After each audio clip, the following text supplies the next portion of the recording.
It is 11 o'clock on the West Coast here, and it is time to kick off our meetup for today. So welcome everyone to the Thursday, August 20th. How is it? August 20th, 2026 already.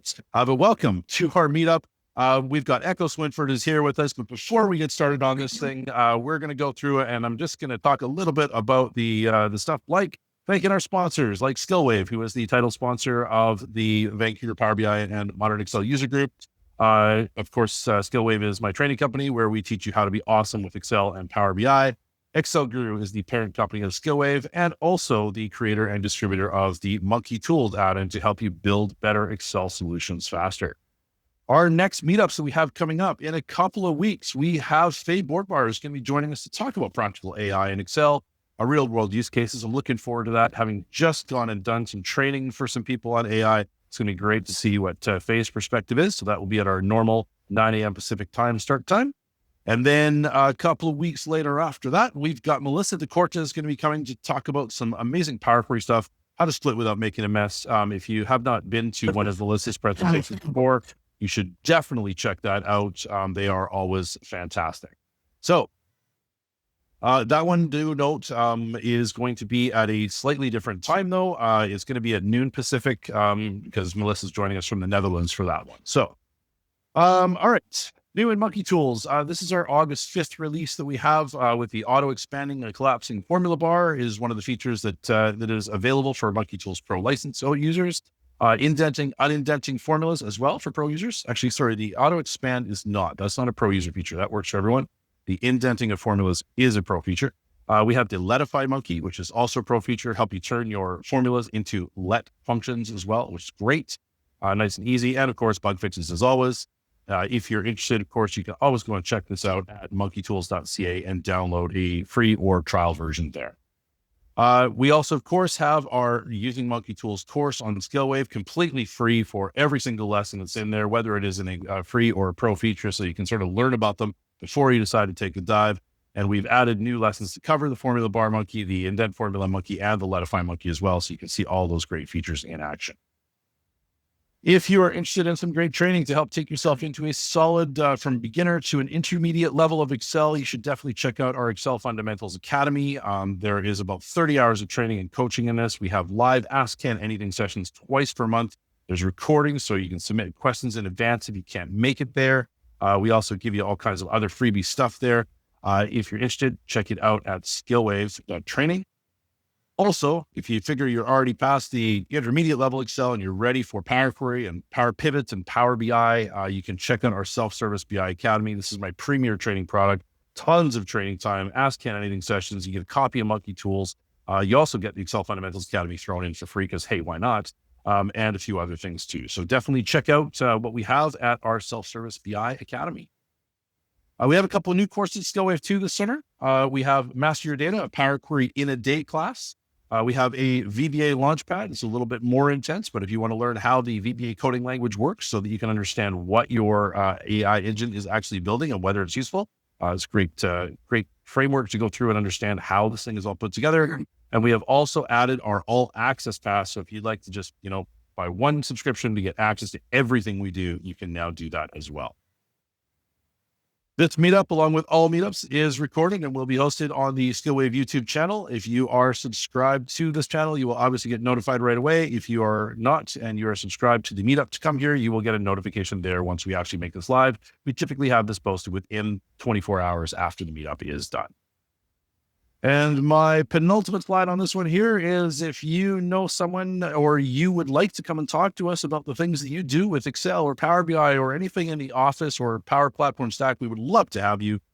Please get in touch with us through the link here, and we will get you on our show. And I think actually that's my final slide for this one. At this point in time, Joseph, I think I get to turn it over to you, and we get to go and take a look at what's new in Power BI. Exactly. Thanks, Ken. And a plethora of new features in the last few months. Cool. So yeah, welcome everybody to as Ken said, August 20th. Like, what the heck? Vancouver Power BI Modern Excel user group.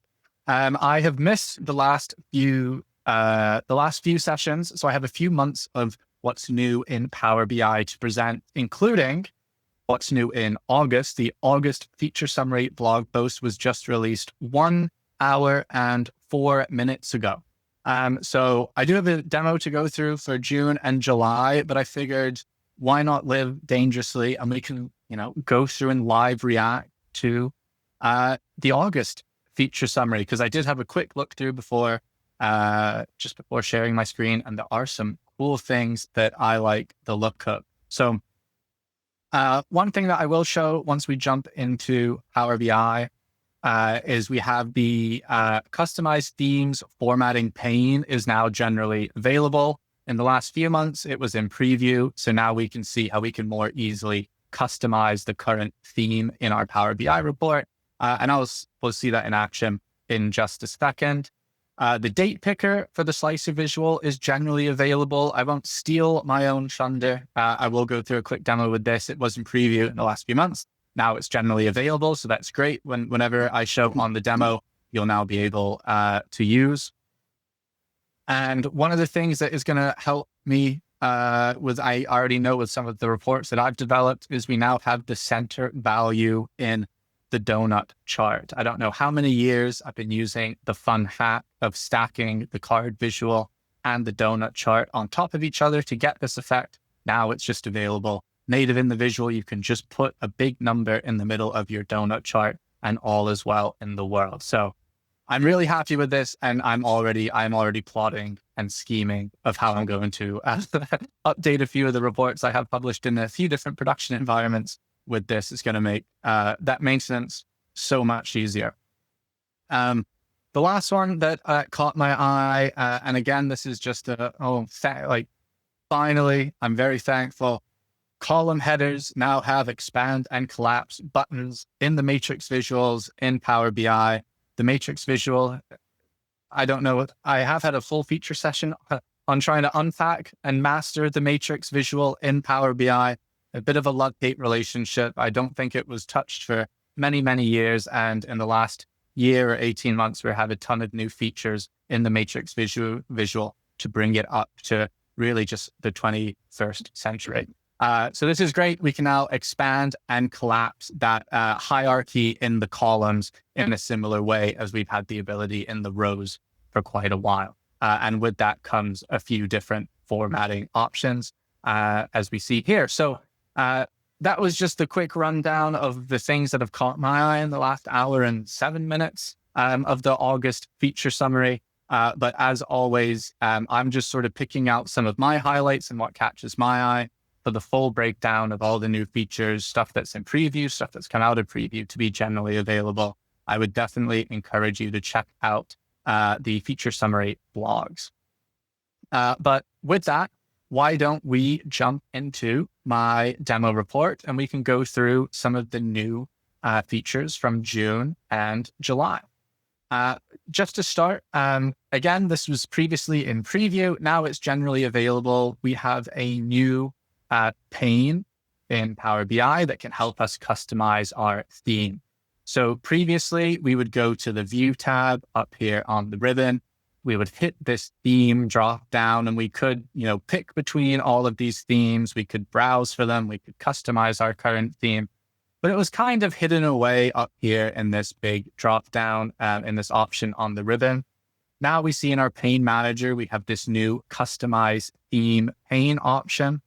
And just toggling it open on the right-hand side here, we have a lot of these same options that were available to us up here on the ribbon. So we can set the primary, secondary, tertiary colors of our theme.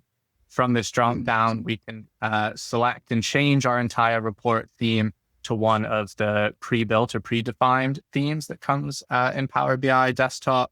And all of these settings, again, that were available in this window here, setting colors, text, the background border of visuals, etc. Now we can do directly in a pane. So we don't have to leave our report page or our report canvas, as it were.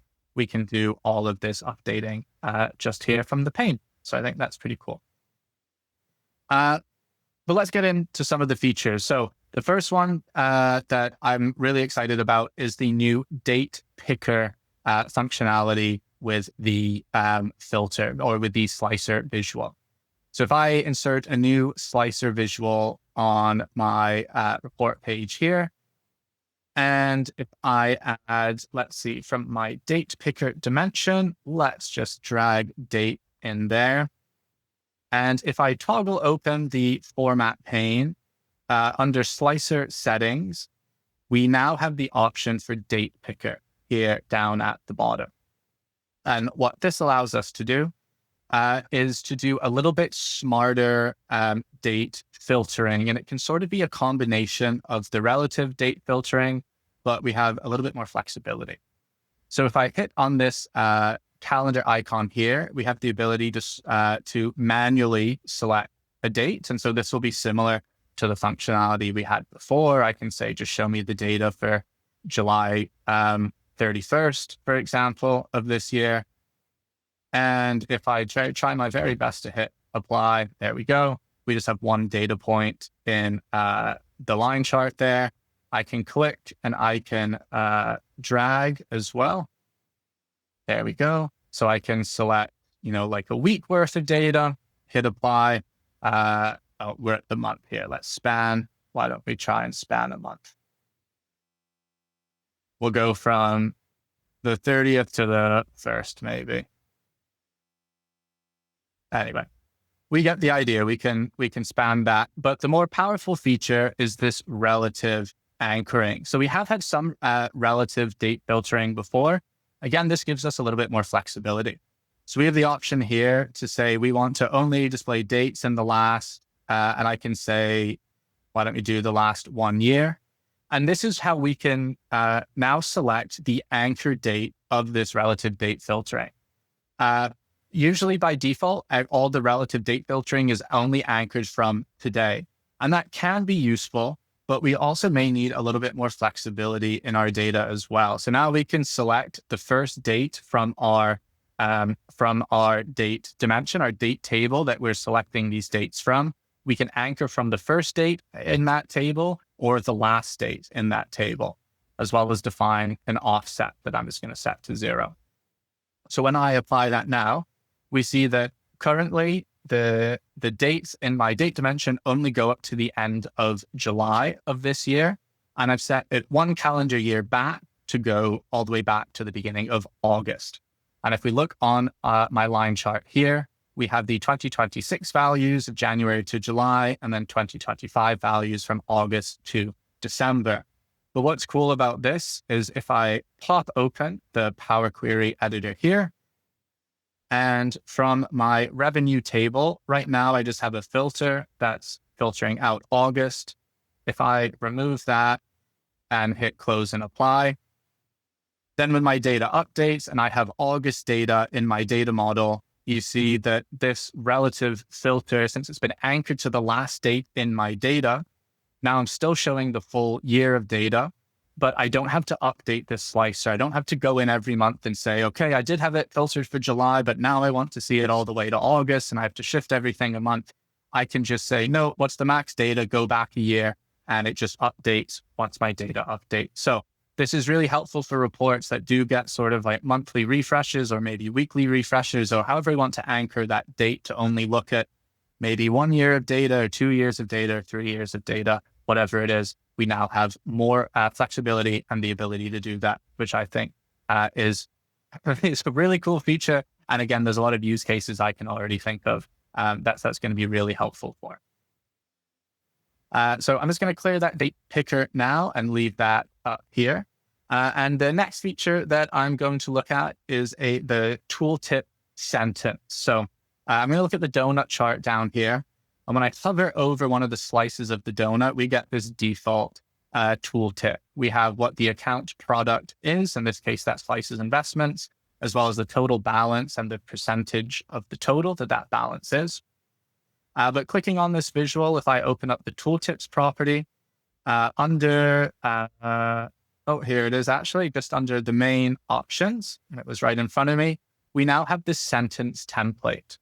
And so what I can do is I'm just going to copy paste a sentence I already have, is we can select fields that are active within our visual. So in this case, account product and total balance. And I can just say in a sentence, I want to display in my tooltip, the selected account product has the total balance in total balance. And now when I hover over, the tooltip updates to be a more natural language description here. So I have the ability to incorporate dynamic elements that are fields displayed in our chart, as well as put a little bit more description around this. So we don't need to create any DAX measures. We don't need to touch our data model or do anything. Everything is just defined within the visual and within this tooltip formatting itself. So I can update this, say something like the product of account product. And now we see that that sentence is a little bit more descriptive. We see the product of investments has this balance. If I hover over something else, the product of deposit has this in total balance and the percent balance. So that's just a cool thing. Again, just having these sort of helpful features give a little bit of context to our visuals. This gives us more flexibility in our tooltip. The last feature that I like from June is in our DAX query view here. I just have a simple evaluate that just returns this table of data. But now we're able to filter and interact with the results of this DAX query. So I can hit the column header just like how we do in Excel, just like how we do in Power Query, and I can select just a certain year. I can sort these columns. And on the numeric column, again, I can sort largest to smallest. I can just select specific values from there.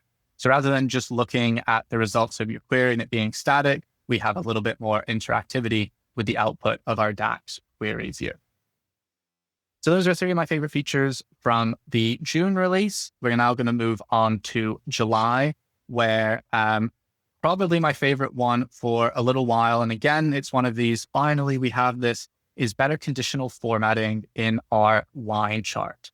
So if we click on this line chart in the top left of the page here, under lines and then under color, previously we've had the option to select a single color for every line, like sort of the default color of the line in our line chart, or we can select a specific value from our series and I can explicitly define, okay, I want the line for this 2020 series to be this color, the line for 2021 to be this color, etc.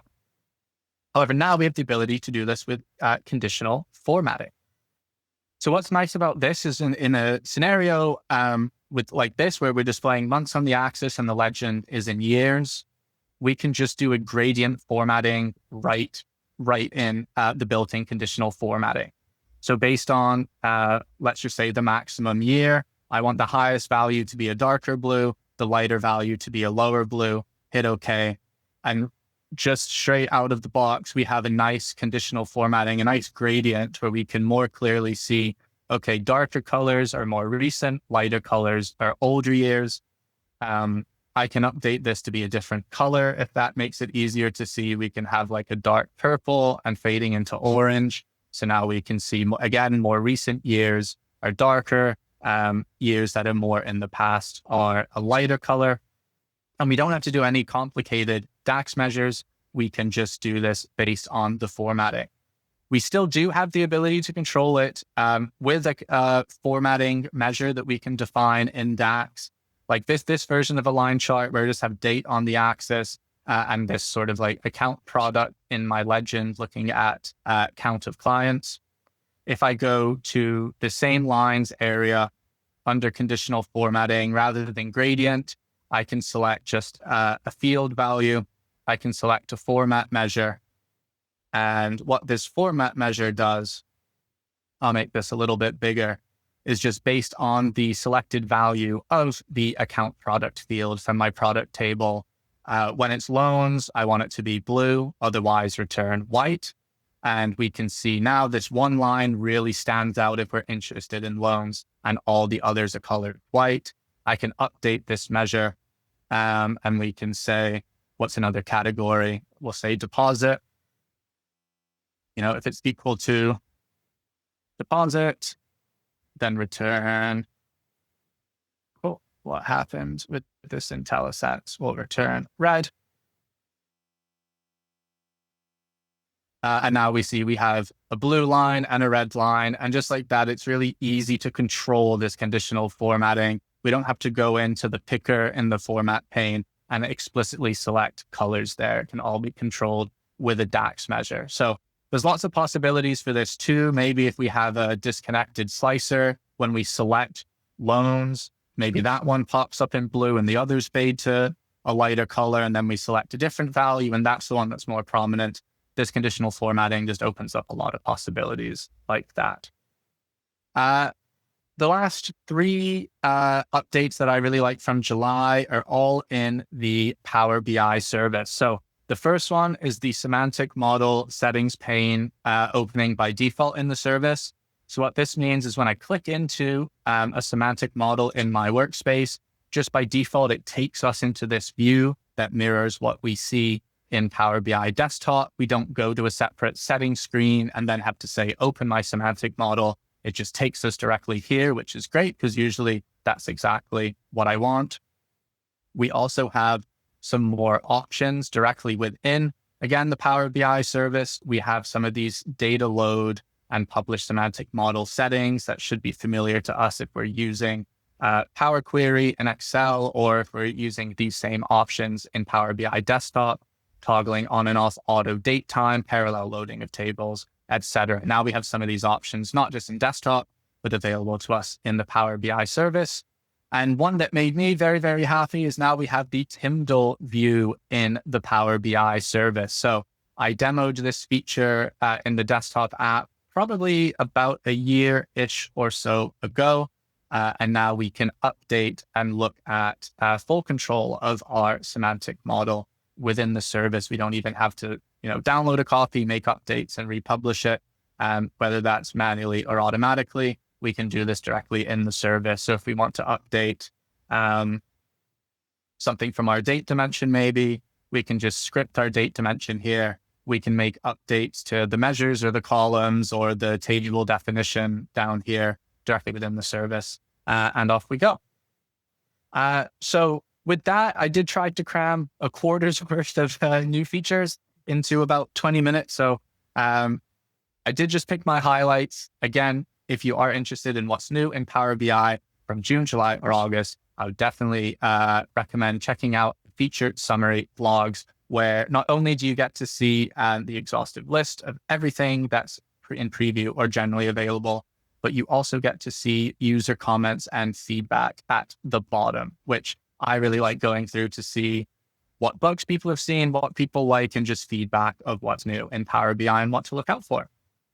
So with that, that's me done. Thank you for checking in with what's new in Power BI, and I'm ready to hand it back to Ken for the feature presentation. So thank you everyone for your time, and I'll see you again next month.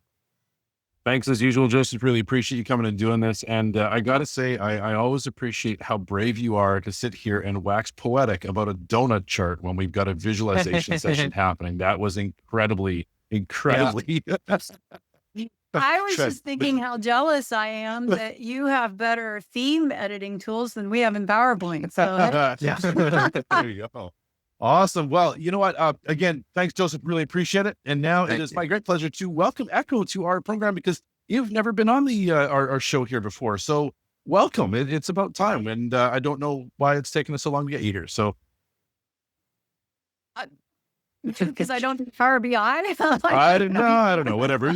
All good. We're doing data visualization. It's applicable to Power BI. It's applicable to Excel. It's applicable to PowerPoint. It's applicable to data. So let's do some data visualization. What you got for us?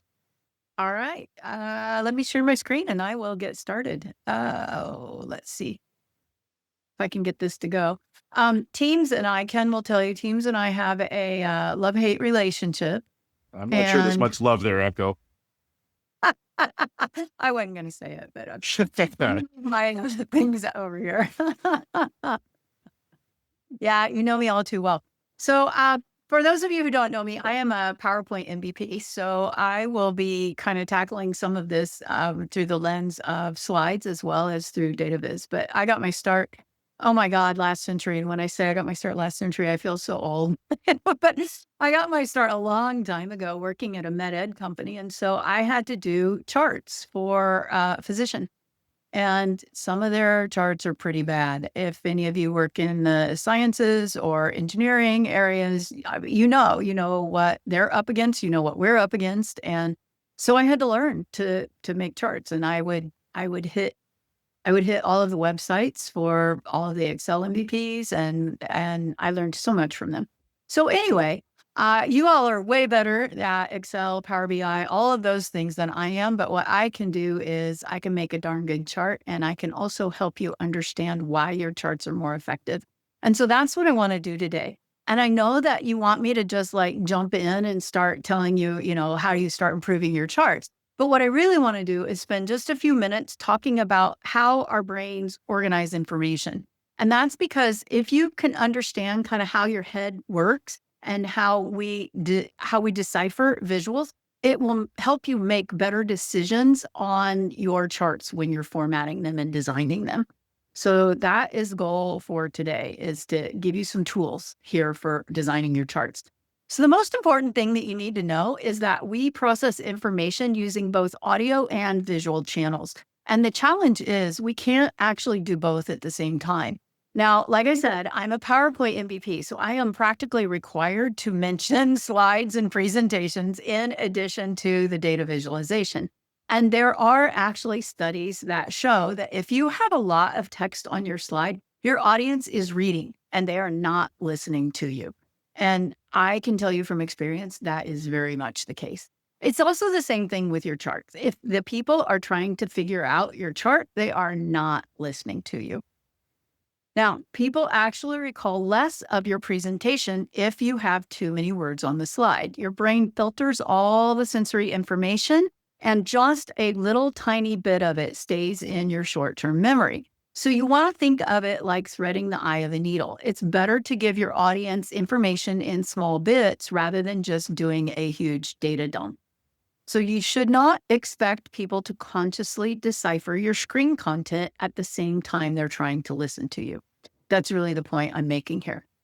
So, like I said, the same thing goes for charts. Now, if your audience is trying to wrap their brains around your chart, they are not listening to you. And I see slides like this one all the time. I mean, all the time, seriously. My clients spend ages just wordsmithing all of the text so they have the perfect nuance and meaning and all the bullets and all the slide titles and all of the chart titles, and just everything is super complicated and really difficult to understand. So if your chart on your slide is super complicated like this, your audience is using up all their brain power trying to figure it out, and they're not paying any attention at all to what you're saying. All right. This is the point where I usually stop and I ask the audience what I just said. And I'm sure a couple of you could turn on your mics and you could give me a pretty good synopsis of what I just said. But I am betting that a lot of you are sitting there thinking, yeah, I was trying to read that slide and I have no idea what Echo was just talking about. And that's actually my point. So now that I have your attention, let me repeat what I just said. It's better not to expect people to try to decipher your content at the same time that they're trying to listen to you. And if your audience is trying to wrap their brains around your chart or your slide, they are not listening to you. So if your content is too complicated, your audience is using all the brain power trying to figure it out, and they are not paying any attention to what you're saying. That's really the main focus. So keep it simple. But here's the thing, you can kind of hack your brain. So when you see a graphic, your brain starts working immediately, even before the speaker starts talking. You're subconsciously noticing what we call pre-attentive attributes. And these are visual cues that your brain automatically starts processing, whether you realize it or not. And you can use them. I mean, hack your brain. You can help direct people's attention to the important things on your slide and in your content by using pre-attentive attributes. So we're going to look at pre-attentive attributes, and we're going to look at how they can make your charts and your slides easier to understand. A lot of the things we will walk through today are going to seem like common sense. And after I point it out, you're sitting there and you're going to be going, oh yeah, well, of course, duh, I knew that. And you did know that, and you do know that, but it's always good to be able to articulate why one chart is more effective than another. And that's another of the goals for you today. Specifically, I want you to be able to take advantage of pre-attentive attributes. So remember, I just said pre-attentive attributes are the things you notice subconsciously when you're looking at graphics. And don't forget, chart is graphic. And if you understand those things, you'll be able to make better design decisions. So pre-attentive attributes are rooted in Gestalt principles. And Gestalt theory was developed in the 1920s, by a group of psychologists who were studying perceptual organization. And they were looking into how our brains organize information and how we perceive both the parts and the whole of an object. How does everything fit together? So to make a long story short, Gestalt principles explain how our brains create structure. And the big conclusion that they came to is that simple objects will communicate much more quickly than detailed objects. And there are literally hundreds of Gestalt principles, but I want to cover just a few that are especially relevant to data viz. One of the most important Gestalt principles that affects charts is called figure ground. And it says that your brain interprets smaller and lighter objects as background information. Larger and darker objects are the focal point. So what you're seeing here is an optical illusion where you have faces and a candlestick. It's a pretty common illusion. I think you've probably seen it before. But because these objects are all in similar sizes and saturation, your brain can't always immediately tell what's in the background and what's in the foreground. So make sure that you don't make that mistake with your charts. You want it to be really, really obvious what's in the background and what's in the foreground. Now remember, things that are lighter and less saturated are considered background, and so your brain automatically knows you don't have to pay as much attention to those. So here's an example of this principle at work in a column chart. Now it's super obvious here, I'm sharing on this screen, but it's super obvious that the sprockets are the focus of this chart and everything else is background information. And that's because we made the background information lighter, which de-emphasizes it, and it naturally makes the focal point way more obvious. So again, this is something that you notice subconsciously when you're looking at a chart or at other graphics, but it will help your audience understand what's important to your chart even before you tell them. So they're processing even before you start speaking. Now, a couple of other Gestalt principles that are important in data viz are similarity and focal point. Now, similarity says that similar objects are perceived as being related, and focal point is basically that old, one of these things is not like the other. So objects that are different will stand out and will capture attention. That's really the important thing that you want to know. Now, like I said, these are going to seem really obvious once I start pointing them out, but maybe not so much if you haven't been thinking about them before. Proximity. Proximity is another important principle for data viz. Proximity says that objects that are close together are considered as being related.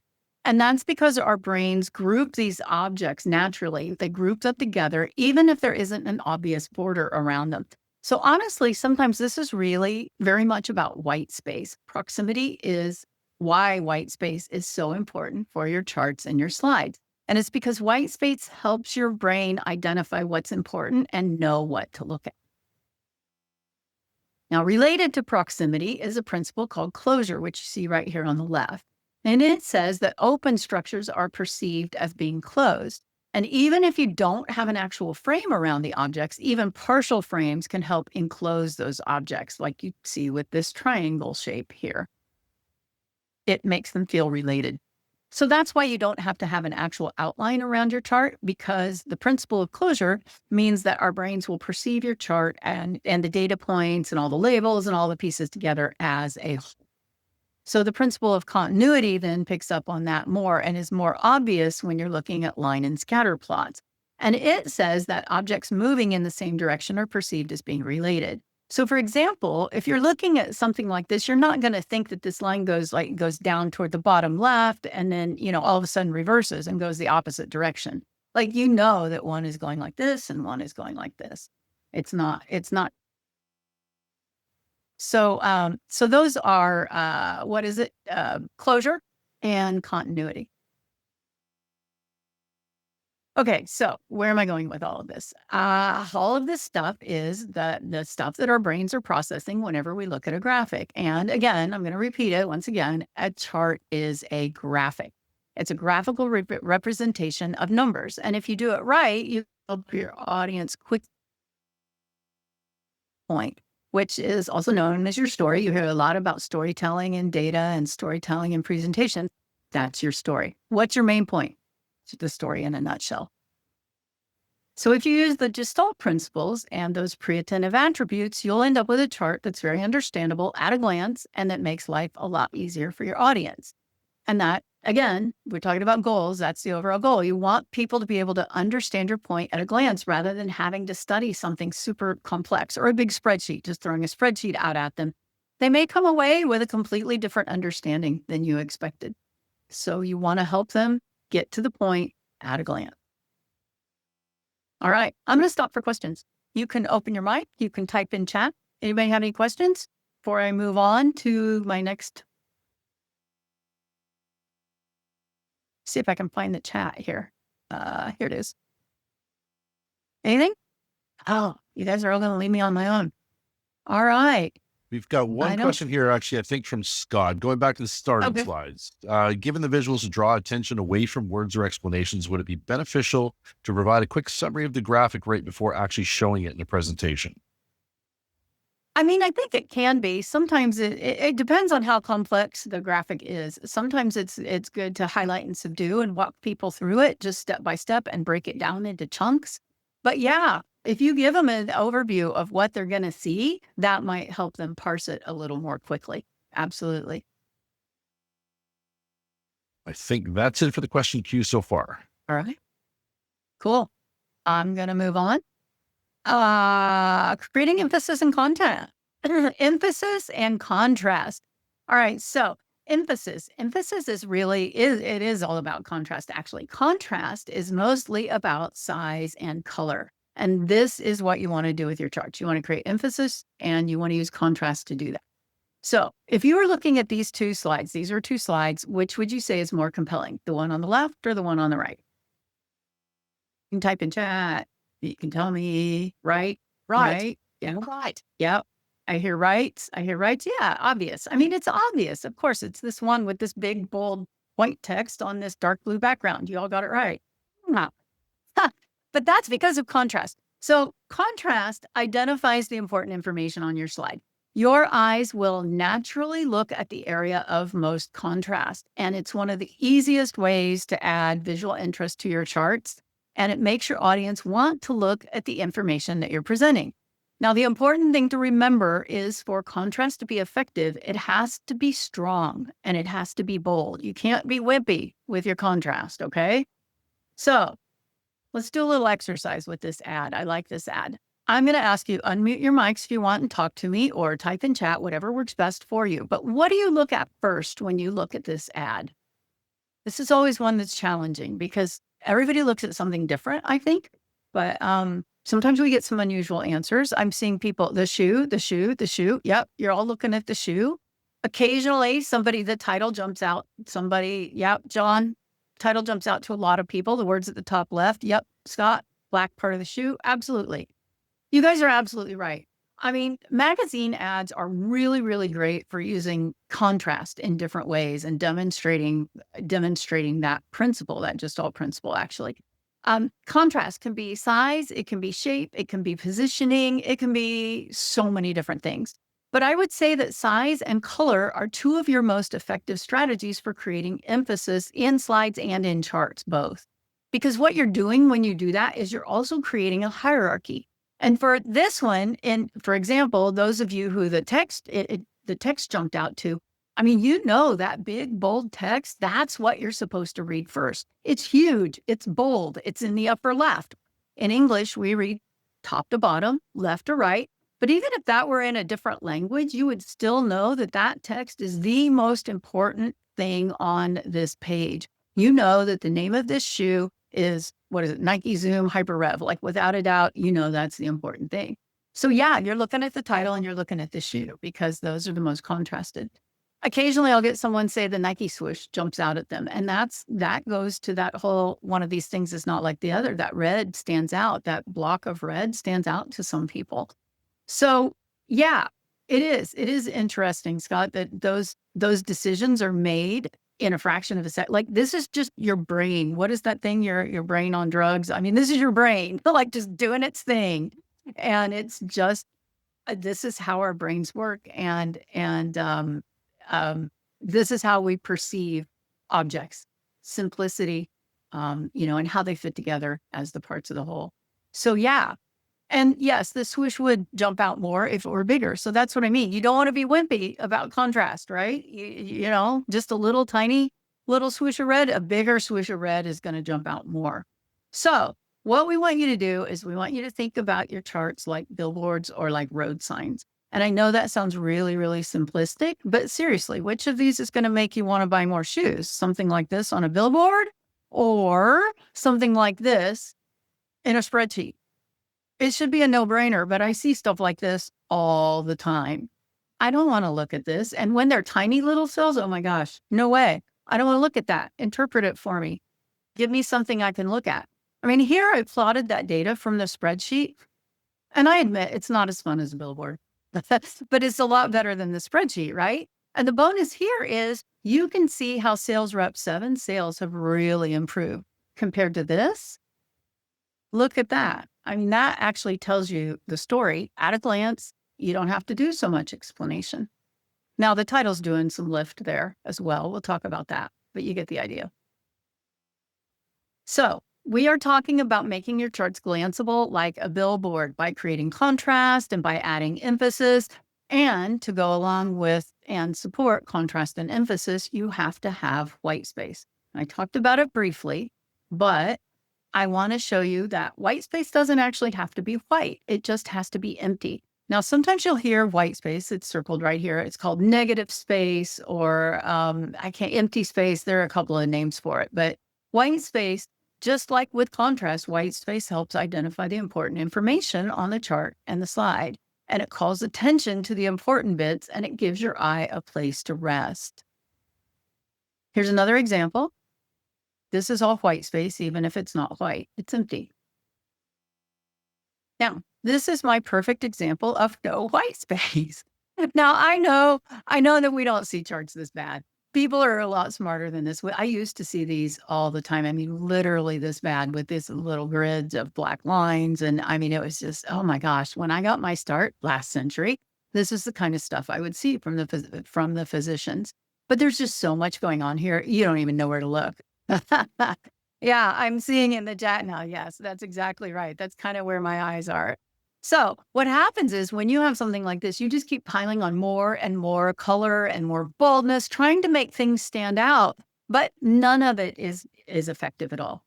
So what I have to tell you is that charts like that remind me of my mom's couch. And this really happened. I have to tell you the story of my mom's couch, but I did not make this up for this presentation. This really happened. I went to my mom's house one day and she had gotten a new couch and she had piled like, oh my God, 1 million pillows. I don't understand the whole pillow thing. I don't do well with them, but she had piled about 1 million pillows and blankets and all kinds of stuff on this couch. You could barely even see the couch. But I'm like, Mom, what's the deal here? What's up with all the pillows and stuff? She's like, well, I think I got this couch and it's a little too big for the space. So I think I'm just trying to cover it up. And I'm like, well, me being me, of course, I'm like, okay, you got to get rid of all that stuff. So we pulled all the stuff off the couch. And once it was down to bare bones, it looked about 1,000 times better. It did not look so huge over on the other side of the room. It actually fit a lot better. Well, it's the exact same thing with your charts. You have to give your audience a break. Don't try to cover the couch. I always tell my clients, when everything is bold, nothing is bold. And when everything is bold, you don't know where to look because you don't have a hierarchy and you don't have any white space. So when everything is bold, nothing is bold. On this slide, the appropriate things are bold. It's easy to see what's important. You know immediately what to look at. This is an example of using white space more effectively. Don't be afraid of white space. By stripping off all those couch pillows, by emphasizing the important bits, your audience members automatically know what's important and they know where to look. And by making it easier on your audience to focus on the data, you make it easier on yourself to make your points more effectively. All right. Questions about contrast or emphasis, white space. The start grid lines are as bad as the bold space. Yeah, they are. The start grid lines are like, those are the worst.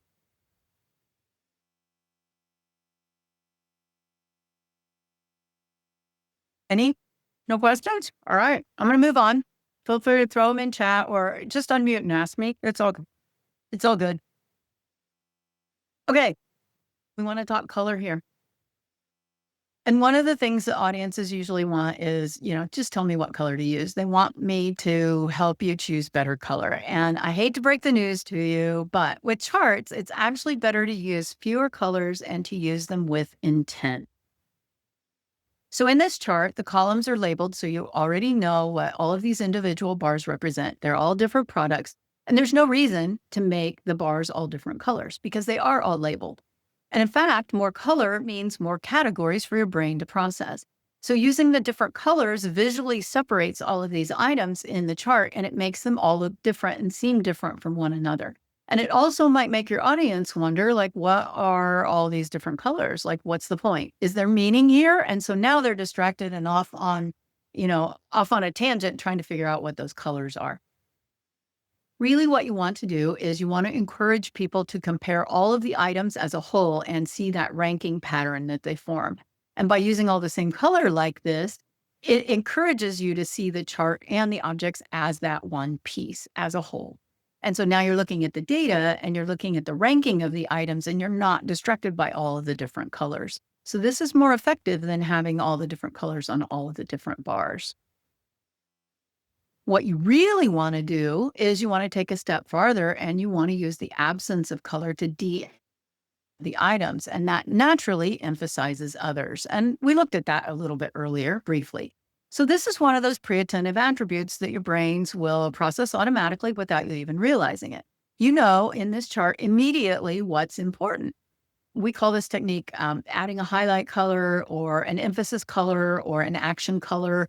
You'll hear it referred to as various different things, but that's what it means. Bringing some things back to de-emphasize and then coloring others to emphasize them.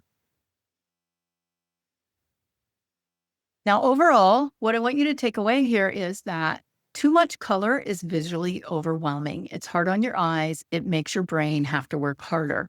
And if you use color everywhere in your chart, you undermine your option to use color to make certain things stand out. So what you see here is a bullet chart. You'll see them a lot on dashboards because I don't know if Power BI makes bullet charts or not, but I see these a lot on dashboards because they pack a lot of information into a very small space. But for now, what you're seeing here is you're seeing sales data for infused olive oils, I think it is. So that's the red, the green, and the blue the red, the green, and the yellow stacked chart in the background. That's your red is bad, green is good. That's kind of your ranking. And then the black bars are the actual data. And then the horizontal black markers represent the sales goals. So you can see though, do you see how these alert symbols up here at the top, the arrows and the dash, those get completely lost. And that's because there's just way too much color. And so they're not noticeable against all the color.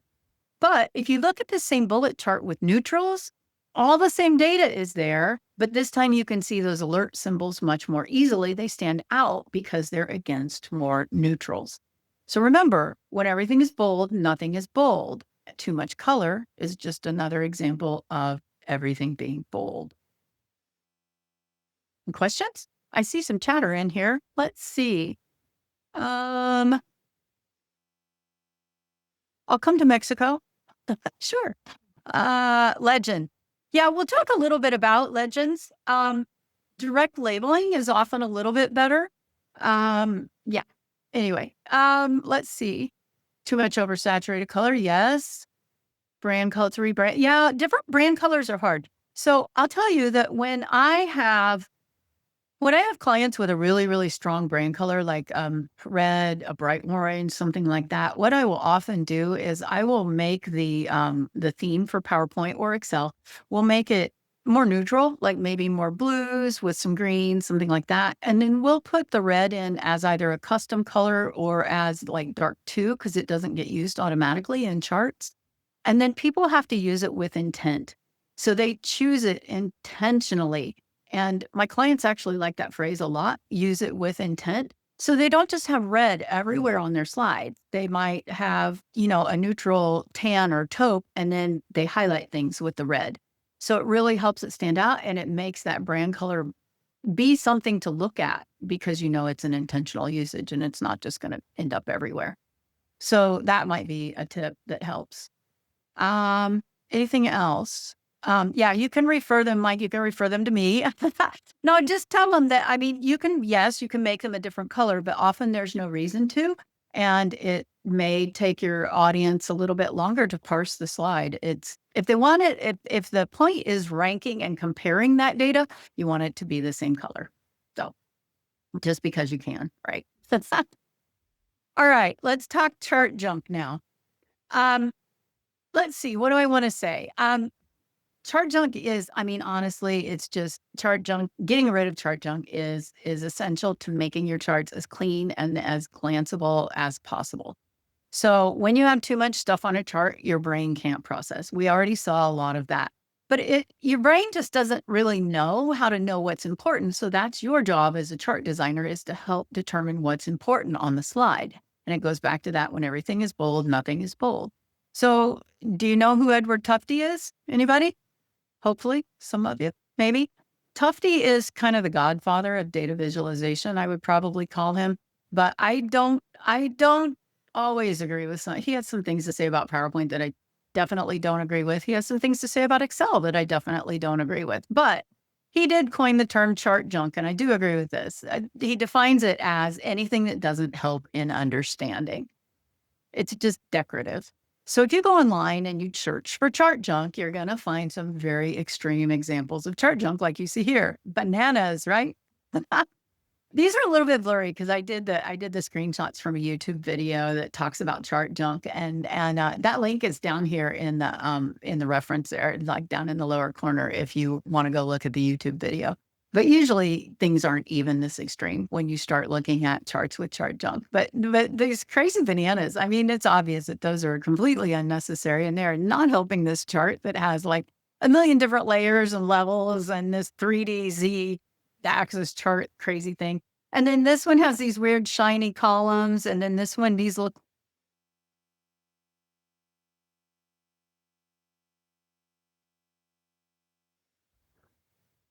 So, oops, I skipped too far. Here we go. Here, this is the one. So anyway, when you put to something like this is more like what we see nowadays. You usually see so many things like these things with the bananas, like we just, I mean, this has to be from Office 2003 or prior. I mean, this just looks like the old MS graph. But nowadays we see things like this, and they're not so bad. This has a lot of chart junk though, but it's not a super extreme example. So let's talk about what we can remove from this. If you all want to unmute and or type in chat, help me out here. What can you take off? Now, remember, chart junk is anything that doesn't help with understanding. What would you remove?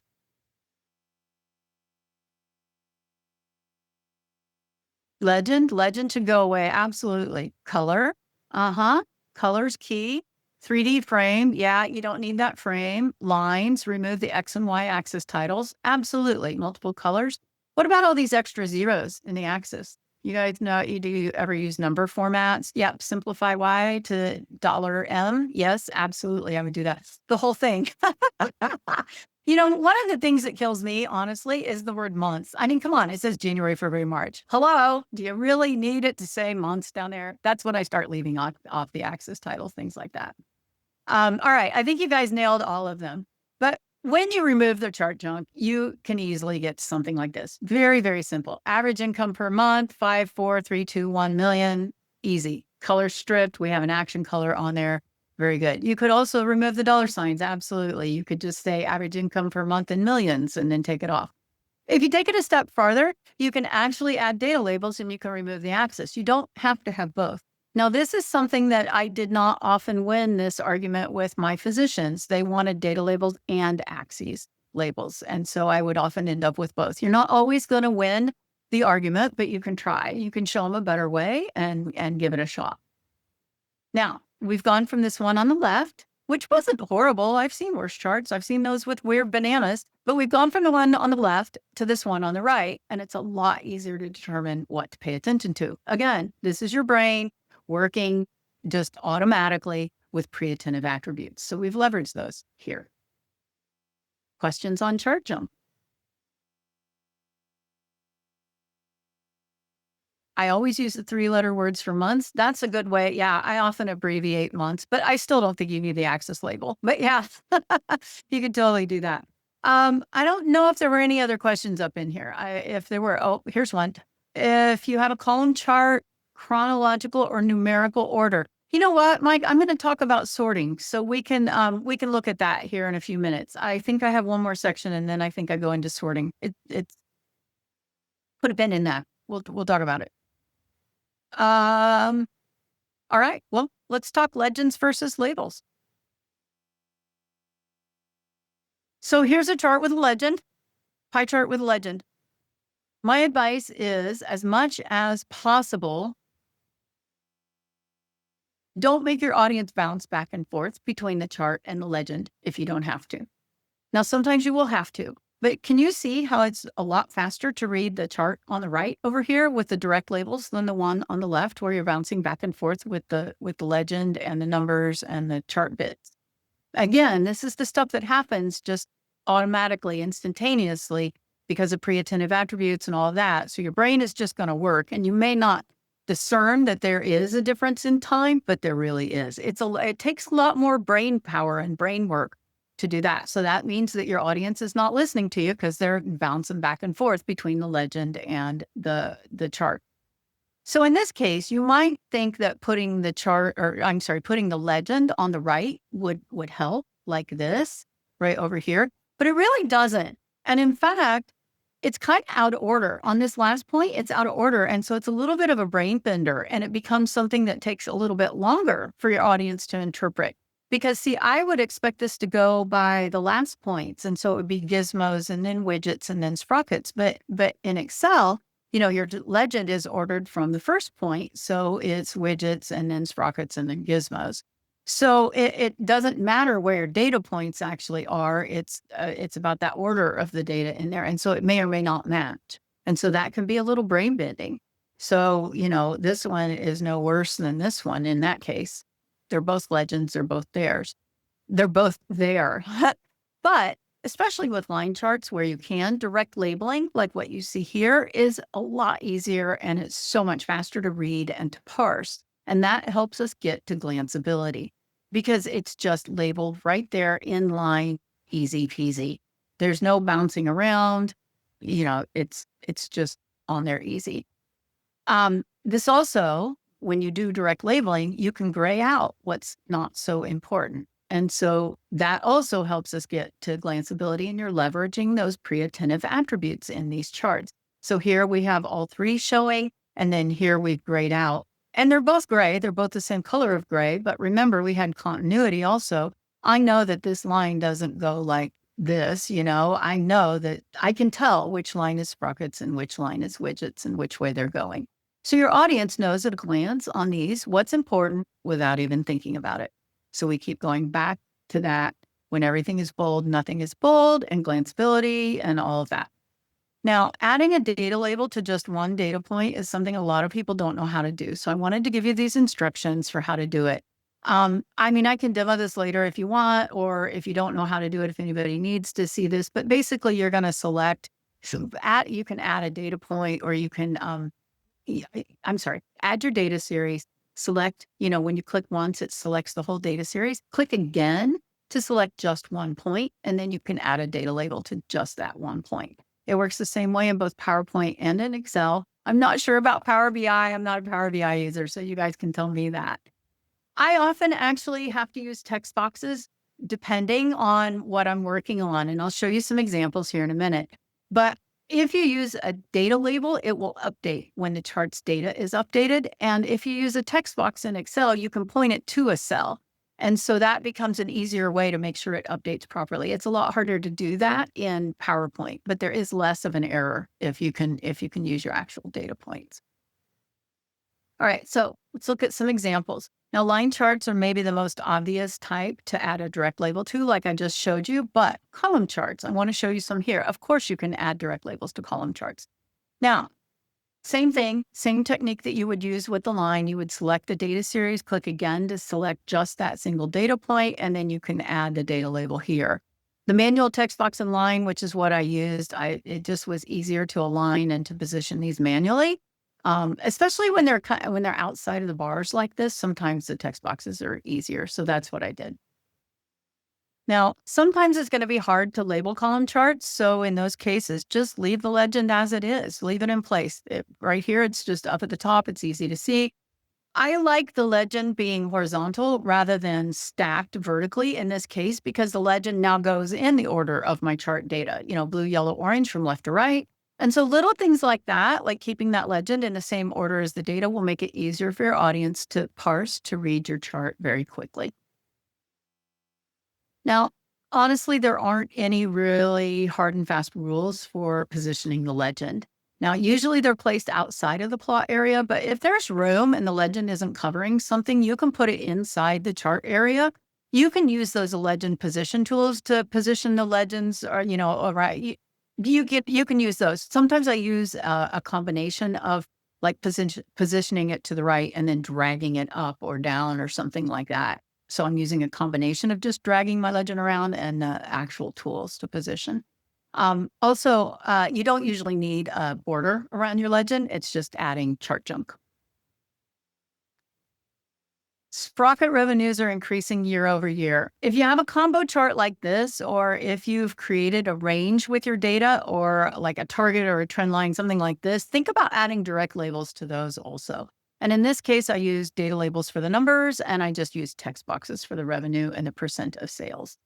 I see a couple of questions. Let me stop for a second. Let's see. What are your thoughts on filling bars with an image? Mike, I think it depends on what the image is. Sometimes if you have like a little icon, like I've seen them with like animals or trucks or something like that. Sometimes it's okay.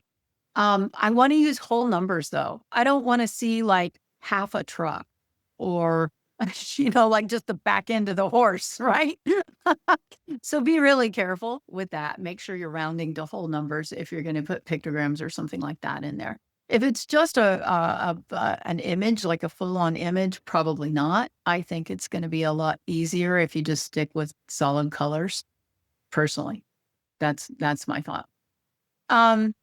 Okay, so let's see. Where was I going next? Horizontal bar charts. Yeah, horizontal bar charts. Okay. Sorry, I lost my place here. So I think I just knocked things off of my desk. Sorry about that. I personally think that as much as possible, text on a chart should be readable without having to turn your head. And when you get really, really long axis labels like this, especially, let me back up. When you get long axis labels like this in Excel, you can go in and you can use Alt-Enter to break the lines up and things like that. But even so, sometimes that is not enough. And so horizontal bar charts can be really, really handy, especially when your labels are super long like this. So try your best not to rotate text in a chart unless it's absolutely necessary. Now, you can also notice that up here, I have this kind of subheading, I guess, that says this is instead of an axis title. Like I didn't rotate my axis title and put it over here and say, gallons per month or anything like that. I put it up here in the subtitle. So again, you don't have to go like this to read anything on the chart. But regardless, these slanted things, these have got to go. So sometimes that's not enough, breaking it up like that. So don't forget, you can always do a horizontal bar chart like that. If you need to rotate the text, try creating something like this because there's so much more room for the labels. And then don't forget that if you add a data label like this, if you add the values here, you probably won't need an axis, and that's going to save you a little bit of room so you don't have to put that value axis up there as well. This is also a really good example of how sorting data can make it easier to parse more quickly. It's all about saving time and that glanceability. And again, I do have some more on sorting, but you get the idea. Now, this is another example of a bar chart with labels. Now, especially with horizontal bar charts, you can usually get away with just labeling those first bars like I've done here. And again, you can see I sorted on student, and then the parents just kind of went along with. So maybe that helps with that. Are you sorting on value or chronologically or alphabetically or what's happening there? Now, I do want to remind you one other thing here. If you have one column or bar, you do not need a legend. And your chart or your chart title or your slide title should be plenty. Don't let me see any of these one series legends. I wish Excel just would not put those in there. They kind of kill me. So don't do that. All right. Stack column and bars. Now, stack columns can be a little bit tricky, but I want to give you just a few examples. Now, I didn't do anything special to create these text labels right here. They're just text boxes. And I want to tell you a little trick. You may not be aware of this, but if you select the chart and then you insert a text box while that chart is selected, you insert it on the chart, then the text box becomes part of the chart. So when you copy that chart to another, like to a slide or to another spreadsheet or whatever, those text boxes will come along for the ride. So that's an easy way to get them all into one piece. Make sure you select the chart when you're actually adding the text boxes. Couple more examples, this time with a horizontal bar chart, and you can see the labels at the top of the bars up here. These are text boxes, and then these are actual data labels. And over here, these are actual data labels. You can make your data, you can set your data labels to set the series name or the category or various different other things. But this text is in text boxes. It's hard to split up data labels like this. So sometimes you just have to do what you have to do. And then lastly, pie charts. You format and position pie chart labels the same way as with all of the others, but the labels can be inside or outside with the pie charts, or they can be a mix of the two like this. You'll often see this with pie charts more so than with columns probably. And then really also you shouldn't need leader lines on your pie charts unless you have too many slices. And if you have more than 3 or 4 slices in your pie, you probably should be looking at a different type of chart, like a tree map, or maybe a slope chart. Especially if you're comparing 2 pie charts, try doing a slope chart or a stack column or a stack bar or something like that, especially for comparison purposes. Recapping on labels. Try to use direct labels wherever you can. If you have to use text boxes instead of an actual data label, go for it. And you can link the text box to a cell if you want. And if you do need to use a legend, do your best to follow the order of the data. So remember, the goal is to make your chart as easy as possible for your audience to understand at a glance.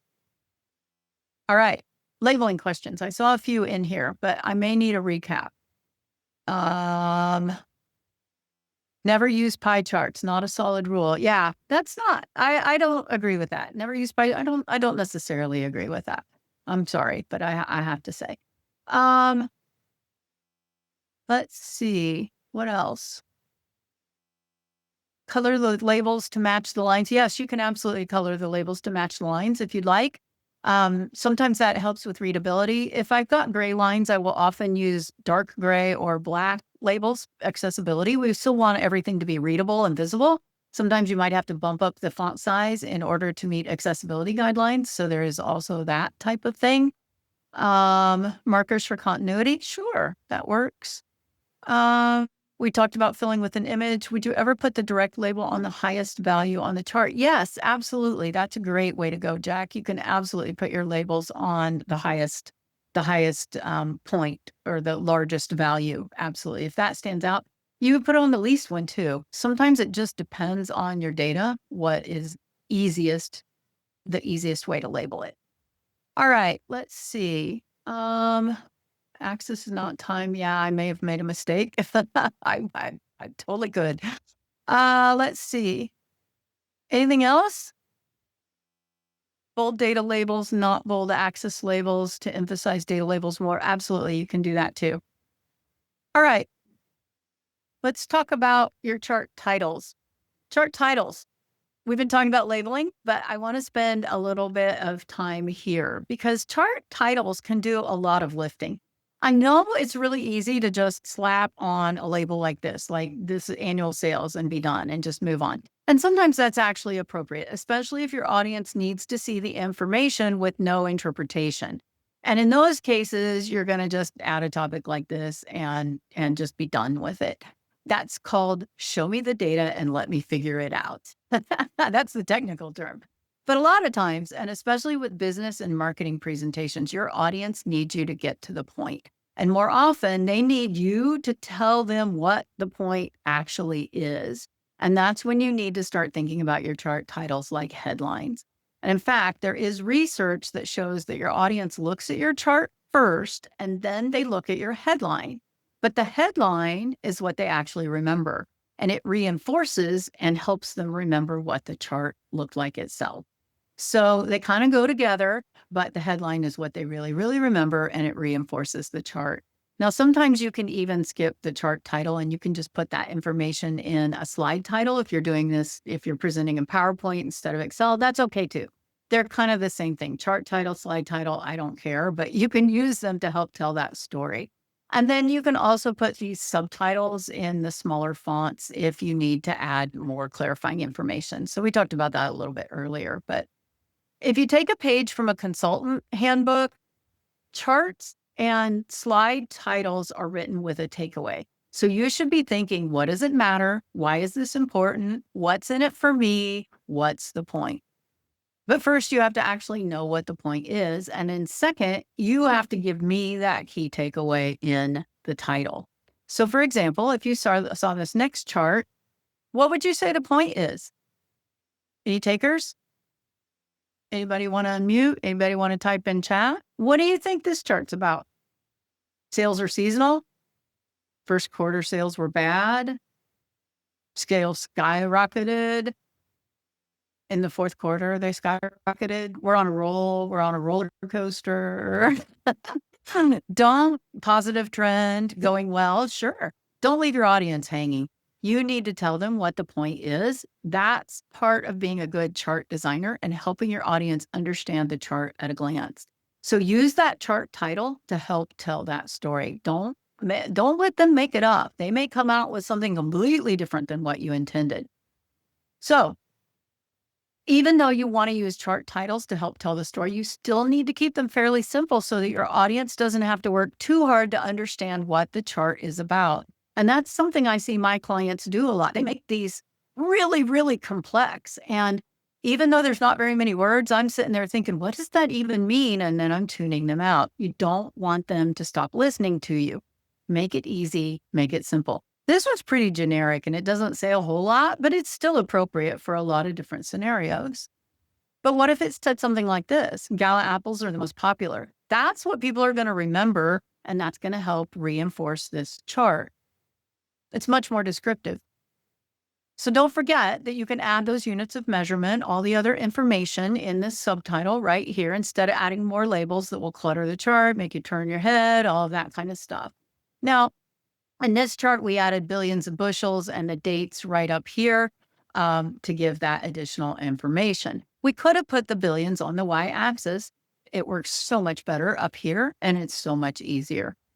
Also, with longer chart titles, it's generally best to use sentence case where only this first letter is capitalized rather than capitalizing every single letter. Current best practice is to use sentence case. It's easier and faster to read, and it will, in general, using sentence case in your slides and in your charts will make everything look more modern and not so dated. So throwing that out there for you.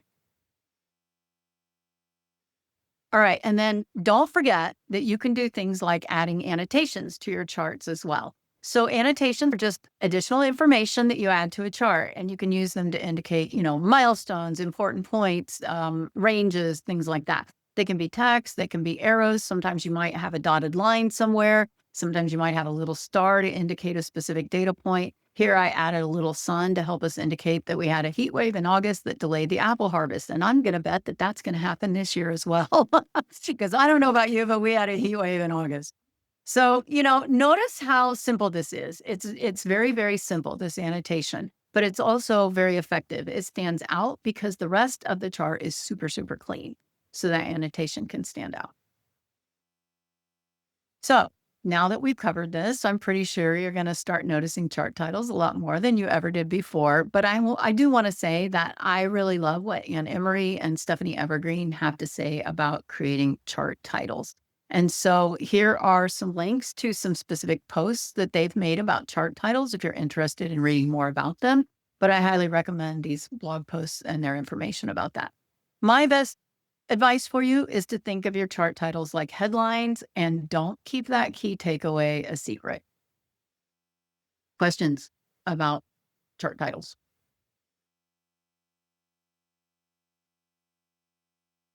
Anything?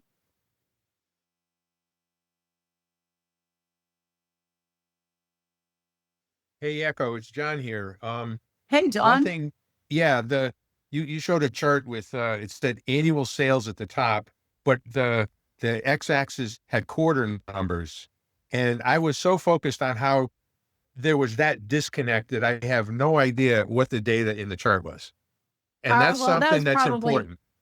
it is important. So you just have to blame me for that one. Well, yeah, I Yeah. know, but I've seen it other times too, like in Yeah. real presented charts, and it's like, wait a minute, there's an Yep. inconsistency here. So if they Yep. can't even get that straight, I don't trust the data, That's or totally I don't fair. even see it because my mind fixates on one thing, You're fixating So on that. yeah, Yep. so that's It's an just something. important point, and it's totally fair. And this, you know what? That also happens with like rounding on pie charts. When it doesn't add to 100%, somebody's going to fixate on it. Yeah. So you do want to be careful about that. Thanks for the heads up on this. I'll make this say quarterly sales. I Well, I probably mean, changed it one or the it, other at some point. it Yeah. might actually be a good thing to just show people that if there's inconsistencies, people are gonna lose the whole content of that slide. That's true. So And then you didn't listen to anything I was saying because you were fixated on that. That's, and no, I'm like, exactly. I And mean, I that's a was good busy point. typing my Yeah. comment here and I missed it all. Yeah. So yeah. Totally true. Very, very fair. So yeah, you do want to be careful with things like that. And like I was saying, with your rounding and things like that, because people will get fixated on things like that. And you definitely lose some credibility there for sure. So yeah, most definitely. Um I don't see anything else in there about that, but yeah. All right. Well, my last section is about sorting. So this gets to what I think it was Mike was asking about earlier about sorting data and alpha and chronologically and things like that. So let me talk about that, and then we can open it up for broader questions if you'd like. But one thing that most good charts have in common is that you may or may not have noticed. I think you all really notice this because you all are who you are. But the charts are sorted in order from largest to smallest, not alphabetically. Now, you have to use your head. Not everything should be sorted. So if you have time-based charts, chronologically things monthly or daily data, chances are it should be read in that order, January through December, 9 a.m. to 5 p.m. Almost always, you're not going to sort those like largest to smallest. You're probably going to sort January through December and leave it like that. 9 a.m. to 5 p.m., et cetera, et cetera. But let's say you have a bunch of data from a track meet and you're going to want to plot the winning times in order from fastest to slowest if it's a track meet, or sports stats, wins per season, things like that. You're not going to sort those alphabetically. And the same thing goes for data about, countries and provinces and states and rivers and mountains and ice cream and apples and products and sales, and you get the idea. Generally speaking, alphabetizing the information doesn't help clarify it or make it any easier to understand at a glance. So this is a really good example. If you add data labels to this, even if you add data labels to this, it's going to be tough to see the difference between some of these data points. So in this case, you haven't done your job as a chart designer and you have not made that data easier for your audience to understand. Really what you want is something like this, because you're showing the world's longest rivers. So you want to sort your data from largest to smallest so it's easier to take in quickly and see which really is the longest. But then, of course, you get to the question, well, when would you alphabetize the data? Well, if you have 2 or 3 separate pieces of data about each category, then it's more like what they call a lookup table. And that's a reference that you can look at again and again. And in that case, alphabetizing things makes a lot more sense than not. So you could make a simple table like this, and then, it's clean. We've gotten rid of all the table junk, just like we got rid of all the chart junk, and everything is stripped away, same as we would with the data. You could even add data bars to something like this to help visualize these figures. But this would be a lookup type thing. And so in this case, we're not sorting by bushels picked or by number of trees. We are just alpha in that case. So last thing, pie charts, because I see this a lot. Pie charts should be sorted largest to smallest. Largest slice should start at 12 o'clock with everything else in order clockwise. But occasionally I get clients who will ask me about the Wall Street Journal recommendations for pie charts. And it's kind of an interesting thing to consider. So Wall Street Journal style is to have the largest slice starting at 12 and going clockwise, and then the next largest going counterclockwise from 12. And then everything else starts after that first one and comes around clockwise. Largest to smallest for these at the bottom. So you might find that useful. Sometimes you're going to have to order the data in Excel for it. You're not going to be able to sort like this or anything like that. But sometimes when those first two data pieces are really, really large, you might find this useful. Now, again, it's not going to work if you have a whole bunch of slices. But remember, if you have more than, say, 4 or 5 slices, you need to be looking at a different type of chart anyway. So that's a whole other presentation. What can I use instead of a pie? All right. Any questions about sorting? Did I answer your question, Mike, about sorting?